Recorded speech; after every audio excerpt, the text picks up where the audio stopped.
That and the future of the Afghan peace process. We've been joined by JAVED RANA, a seasoned and senior journalist. JAVED Sahab, thank you very much to have joined us. JAVED Sahab, what do you make of this latest series of tweets by the spokesperson saying that they are halting the exchange of the prisoners? I think Taliban are quite straightforward. They are not the kind of the diplomats that we have in Kabul, and they feel that they have been ditched, they have been deceived by the government in Kabul. Now, basically, this peace agreement was between Taliban and the Americans. The government in Kabul was not a party. It was by a reference of intra-Afghan government, was indirectly a party. And when we talk of intra-Afghan dialogue, that means all the ethnic groups, including the ruling groups in Kabul. Now, let me tell you the bigger picture. The bigger picture is that the peace agreement is very much intact. There are dents, certainly, because the government in Kabul, they fears that in case this peace agreement is implemented, they will be the one who are going to lose everything. By 10 March, the Afghan government should have released 5,000 Afghan prisoners, and Taliban in return would have released 1,000 the prisoners belonging to the Afghan national security. So I think it appears to be a deliberate attempt on the part of the government of President Ashraf Ghani. They don't want this peace process to be successful, because if it happens, that means the Taliban would return to power.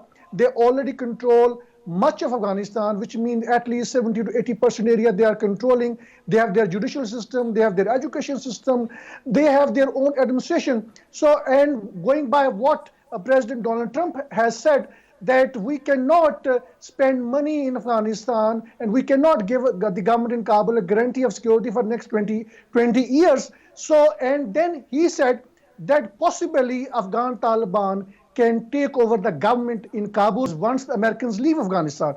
That is a reality. Basically, the agreement, as I explained earlier on, was between Americans and the Taliban, and the government in Kabul has been an irritant. Now, there is a new situation, and that new situation is that the Americans have to spend $2 trillion because of coronavirus.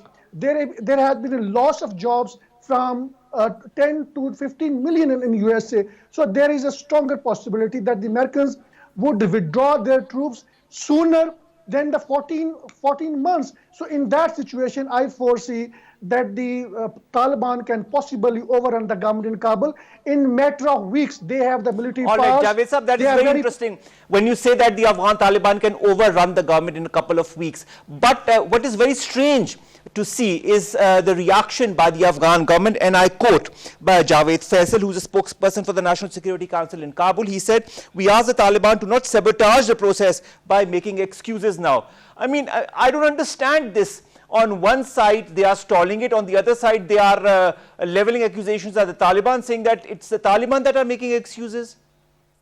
It is the government in Kabul which is making excuses. They are not following the agreements. They said we will release 1,500, we will release 1,000 prisoners in step by step. That was not part of the agreement. Taliban never recognized the government in Kabul. I think the excuses, all these are being made by the Ashraf Ghani government, and there is a quite clear reason for that. And they think that once this agreement is implemented, and obviously they would lose the government. And now there are technical points. There has never been a ceasefire other than just 10 days. The agreement is a reduction in violence, which means the Taliban would keep on attacking these security forces, Afghan security forces. Now Americans has been helping Afghan security forces, because Americans know that if they did not retaliate, Taliban would not take much time to overrun the government in Kabul. And as long as the Americans are there, they would not allow Taliban to overrun the government. Now the situation is very strange.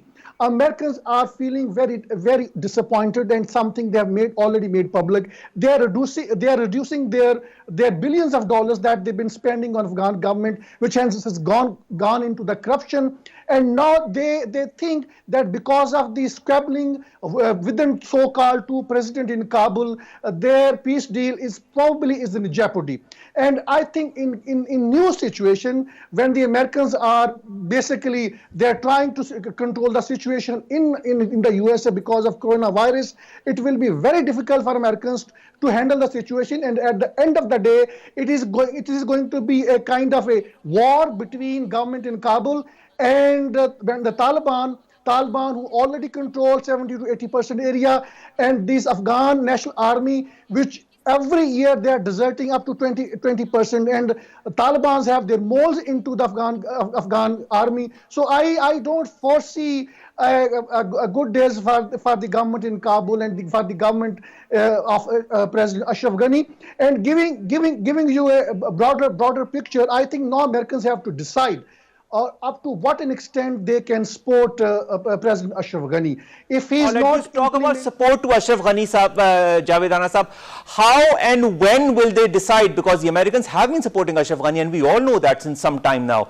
Even now, with two presidents in power, unofficially or officially, whatever means you want to take it, Abdullah and Ashraf Ghani, the US is of course siding towards Ashraf Ghani. How is it going to move forward? I mean, for example, as you said, $2 trillion worth of aid has been put forward for national causes in the US in the wake of the coronavirus pandemic, and that puts a lot of strain as far as all the money that they were giving in the past to Afghanistan is concerned. Now, if they leave earlier than usual, as you have predicted as well a couple of minutes back, shouldn't they leave a mechanism behind which does not make the two sides go to war earlier than expected? Point is, there is not a government in Kabul. There are group of the ethnic groups who've been getting aid from the US, and going by what President Ashraf Ghani himself said, that his government cannot sustain beyond 6 months if the US that is a very important statement that you made some time back. Message. Americans have already started reducing their aid, and that is primarily because of the fact that both these leaders have been squabbling with each other. One of them has been actually in the past spied against another group, and in the north of Afghanistan, in Kunduz, in 2015, the Taliban had taken over the city, partly because of the intelligence that the Abdullah's officials had provided to the Taliban. So in that kind of situation, when they are working against each other, they are simply making the job of Taliban very easy. Once Americans would leave, Taliban would certainly overrun the government in Kabul. And let me give you a bigger picture. And the bigger picture is that, in fact, it is the air power of the US which is preventing Taliban to overrun the government in Kabul. The day it is over, I think there is no one which can stop Taliban to overrun the government. All right. Javed Rana Sahab, an interesting point that you had put forward in the very beginning of our talk was that the bigger picture was that the peace deal, the Doha peace deal between the US and the Afghan Taliban was still intact. How do you feel? How can you be so sure that it is still intact, given the fact that the Afghan Taliban and the Afghan government do not want to budge forward? Well, what Taliban are saying, that they have broken off the talks with the government in Kabul only in terms of releasing these prisoners. So the deal is bigger. The punchline of the deal is that the Americans would leave Afghanistan in a matter of 14 months, and in return of that, Taliban would make it sure that no other militant group, including Al-Qaeda, they would not allow them to use Afghan soil against USA and their allies. All right, thank you. Please stay with us, Javed. The future of all of these talks is concerned, and of course you say that given the current spate of events, the US is going to withdraw sooner than later. Do you see peace in Afghanistan in the year to come, in 2021 or by the end of 2020? What's your very candid point of view, Javed Sahab? Last question. Of talk of civil war in Afghanistan like we had in early 90s, I think the situation has undergone a lot of changes. At that particular point of time, there was a northern alliance which was backed by Iran, which was backed by India, and it was controlling 10% of territory when the Taliban were ruling there. Now the situation has changed.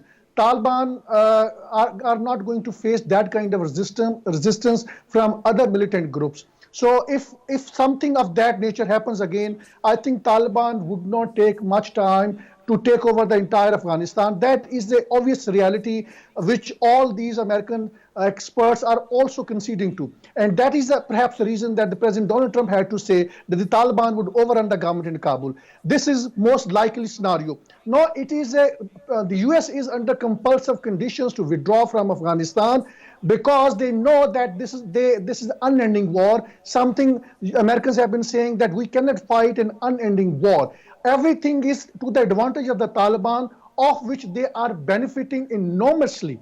And now since both so-called presidents in Kabul, they have made their reservations public that with the return of the Taliban, the gains that the Americans had made, those would be reversed. I don't know what were those gains, which were never made. They had backed a government which has been thoroughly corrupt, which failed to fight with the Taliban. And now when the Americans were left with no option, obviously they had to have a deal with the Afghan Taliban, which according to a former US ambassador to Afghanistan, Ryan Croker, he said that this is a surrender deal. Yes, it is a surrender deal because this is a kind of agreement where Americans have given assurance to the Taliban that they would not interfere into the internal affairs of Afghanistan again.